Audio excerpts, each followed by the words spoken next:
NAB संचलित ममता मुकबधीर विद्यालय व Rajiv Gandhi memorial school for the blind यांच्या संयुक्त विद्यमाने अंदाचे जनक डॉक्टर हेलन केलर यांची जयंती उत्साहात साजरी करण्यात आली। कार्यक्रमाचे अध्यक्ष म्हणून संस्थेचे सन्माननीय सदस्य हार्दिक निमानी सर लाभले।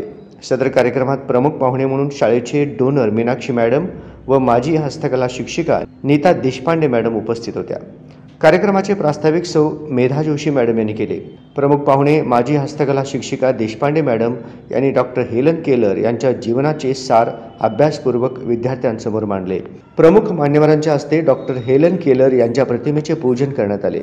डॉक्टर हेलन केलर यांच्या जयंतीचे औचित्य साधून अंध विद्यार्थिनी अंकिता हिने तिचे विचार मांडले व कर्णबधीर मुलांना समजेल अशा सांकेतिक भाषेमध्ये हेलन केलरबद्दल माहिती तेजश्री श्रीरेखम मॅडम यांनी सांगितली। त्यानंतर प्रमुख पाहुणे व अध्यक्षांच्या हस्ते अंध व मूकबधीर शाळेतील सर्व विद्यार्थ्यांना शैक्षणिक साहित्य वाटप करण्यात आले। यावेळी प्रमुख पाहुण्या मीनाक्षी मॅडम यांनी मूकबधीर विद्यार्थ्यांना पाट्या दिल्या। सदर कार्यक्रमासाठी दोन्ही शाळेचे सर्व शिक्षक शिक्षकेतर कर्मचारी उपस्थित होते। सूत्रसंचालन सौ अन्नपूर्णा साखरे मॅडम यांनी केले, तर आभार प्रदर्शन ममता मूकबधीर विद्यालयाच्या मुख्याध्यापिका सौ संगीता गायकवाड मॅडम यांनी केले।